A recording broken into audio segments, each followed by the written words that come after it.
Hi, everybody. This is Paul. I'm here on RPAD TV, and I'm here with Jonathan Rogers, the lead programmer on Path of Exile. So, for people who aren't familiar with the game, what kind of game is it? So we're an online action RPG, so that's a top-down kind of isometric perspective game. You know, you run around, kill stuff, you find loot, and our biggest feature is definitely like character customization. Like we find character customization really important. You can kind of do a lot of stuff. What other games do you guys look at for inspiration for this one? Like, what are the biggest influences on your game? So I mean, in terms of action RPGs, the biggest game in terms of influence is always Diablo 2. You know, like it's the classic, everyone loves it. Sold a huge number of copies. But the other one as well is Magic the Gathering was a really huge influence for us because we really like the concept of that you have your deck and it's got a lot of cards in it that you sort of collect, and those are a lot like items. But also that the customization factor of like, you know, you can design sort of anything you want to do, and there's a lot of interesting combinations. So that's what we really tried to invoke with our game. Our fiction is kind of about what's called Path of Exile. So you're exiled. We kind of wanted to have a sort of cutthroat world, and so we're thinking, okay, so what kind of fiction do we need in order to have it so the players are kind of, you know, at each other's throats, you know, like it's a sort of dark fantasy kind of land. So, you know, that's sort of why we went with the sort of exile concept. Now, obviously, Lord of the Rings is a big influence on anything fantasy related, and you know, being from New Zealand, of course, you know that. But I'm wondering, are there any other big book series or movie series or whatever, or comic books that were an influence on how you guys formed your different characters and your enemies? So I know for a fact that our art director is a huge fan of Cthulhu and the comics of Mike Magnola. I think that's the right pronunciation. So you know, that kind of stuff. He's really into that kind of stuff. Yeah. What are some of the things that you guys are doing to differentiate yourself from, you know, Diablo and other games like that?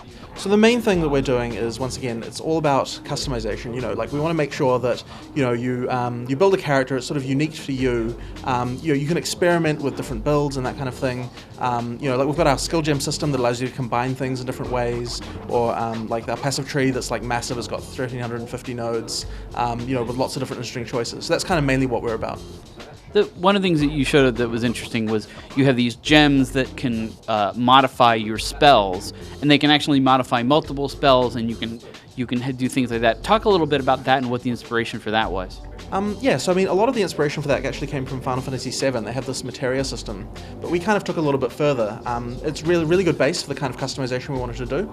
So for example, if you've got like Fireball and then you've got another thing called multiple projectiles, then you can put them together and now you've got multi-shot Fireball. But it works for any skill that's got a projectile in it, even ones that only sort of ancillarily do. So, you know, like that's the kind of level of customization we wanted to do. And it also, there's things like Totem, for example, where you link something with a Totem gem, and now when you cast it, it actually casts a Totem that, you know, goes and then casts a skill. So, you know, those are the sorts of things. Right. And you said that the gems that modify, say, your Fireball spell, obviously a modified Fireball spell uses more mana. Yeah, exactly. So there's various different costs. Like it's not always just extra mana. Like there's other things as well. Like some support gems actually make mana cost cheaper. You know, like in certain cases.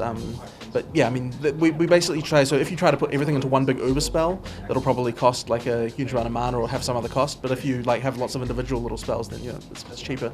Cost more of them. Another interesting thing is, unlike a lot of these games, you guys don't have gold. There isn't gold or any sort of money in the economy of the game. How does that work? Yeah, so we kind of looked through all of the different things that gold was used for in action RPGs, and we kind of designed our way away from most of them. So we sort of thought, well, hang on, what if we just got rid of gold, and instead of that we have these sort of currency items, which all of them have sort of some inherent use. So for example, you can like take a white item and then upgrade it to a rare, and then maybe you can add a mod to that, and then maybe you don't like it, so you scour it away. You know, so it's sort of like a crafting system where you can modify things. And we try to make it so that those items can apply to any of the different types of things in the game. So for example, we have these in-game maps which kind of open a portal to a map, and you can add properties to those just like you could with any, like a sword or something like that. Now, let's say I am a mage and I find like a cool sword out in the world and I upgrade it with you know, gems or whatever, but obviously I don't need it. What do I do with it? Do I sell it in a store? Do I just say, oh, I can't do anything with it, I throw it away? What do you do? How do you get rid of it, or how do you use it? So the main thing we want to promote is trade between players, but you don't have to do that. There's quite a lot of other things you can do. So for a start, there's like the shop, right? You can just go to the shop and sell it for like shards of currency items that sort of upgrade to the larger pieces. But the other thing as well, of course, is that you have a big stash, throw it in there. One of your other characters will, I'm sure, will want to use it. So we try to promote people to create multiple characters. Like we give you 24 slots to start with, and we hope that you'll use all of them. The barter economy is kind of interesting for people who like doing trade as like a job. There are people who don't like to even play the game, they just like to trade, and because that's kind of the thing that they like. So for those people, having a trade system which is very barter based is kind of interesting, because the prices of everything are all kind of fluctuating all the time, and it's kind of interesting. You have to sort of ask the community, hey, what's currently Orb of Alchemy worth? So that kind of game is actually being played up quite a lot there. Was one of the reasons you guys didn't want to do gold because you didn't want the whole gold farming thing to happen in your game? That is a factor, definitely. It's when every item in the game has a use. There's no everything's kind of its own sink. We don't get the problem where you get gold that becomes massive inflation and that kind of stuff. So the economy is quite resistant to those kinds of problems, which is a really nice bonus. But also it's just that we felt we didn't really need it, and we like the kind of barter stuff that happens, and it sort of comes once again a little bit back to Magic, where people trade cards and that kind of stuff. We kind of want to encourage that kind of thing, rather than just sort of selling everything for a faceless amount of gold. Let's talk a little bit about the skill trees when your character's leveling up.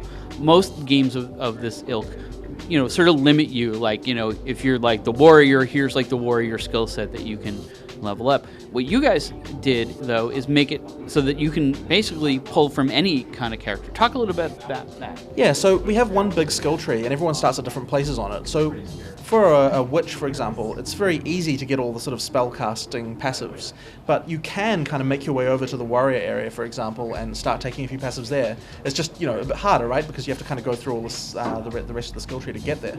And we just want to sort of make sure that you kind of have the ability to come up with interesting builds that utilize skills from other classes. So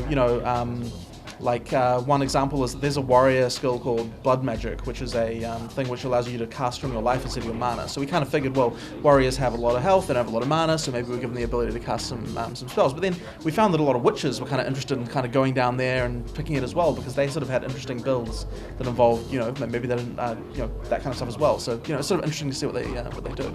Right now, your game is in closed beta. It's going to be in open beta soon. So you have a limited number of people who are playing it. Have you found people doing other things other than just the typical running around killing monsters and stuff like that? Yeah, I mean, there's a lot of people who come in and play for a different reason. Some people are only just interested in build experimentation. They don't even actually want to play with the characters they create. They just want to create something, see the DPS number that it says on the character screen, and then they move on. And there are other people who just like trading. There are people who they'll just sit in town the whole time trading with other players and becoming a mogul. And then there are other players who just they don't really like playing right up to the end and kind of grinding at the end game. They kind of want to make lots of different characters. And then the other thing we do is these race events where we'll have a 3-hour thing where basically the person who gets the most EXP in that 3 hours is the winner, and then they get prizes. So there are people who entirely specialize in, I'm going to be able to get a character through the game as fast as I possibly can. And we're always surprised by how fast they can get through. They can get through almost to the end of Act 3 in 3 hours almost. And that's because they're just running past all the monsters, only killing the smallest amount that they can and that kind of stuff. And another thing you guys have done is run in the run-up to the game is you've been selling these packs online to people. Talk about what is actually in those packs and what have they done for the game. Yeah, so it's a lot like Kickstarter in a way, where we've got kind of successively higher rewards for each tier of pack as you go up. So you start to get things like physical copies of the game and soundtrack and T-shirt and that kind of stuff. But in the highest pack, the $1,000 pack, they have the ability to design a unique item that will go into the game. So I should say this isn't like a game that this isn't like an item that you just get, right? This is an item that goes into the pool of items that other players can find. So it means you kind of get to contribute to the design of the game in some way. And we kind of, you're working with us, right? You can't just say, oh, I want a sword with 500% damage. It has to be sort of balanced. But it means that the players have some opportunity to actually create content, and that's kind of quite cool.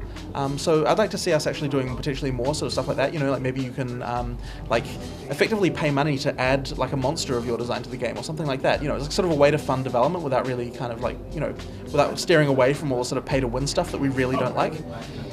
Now, $1,000 is a lot of money. I mean, especially for a game. Have you had a lot of people buy that to get to make their own items? Yeah, so there's 176 of them, and they're actually like it's very interesting actually seeing the sort of demographics. Like, there's some people who are just like they've got a lot of money, or there's some people who just like they really love the game, they want to be a part of it. There's like a lot of different people who try to do it. But yeah, I mean, all of them like are definitely very passionate.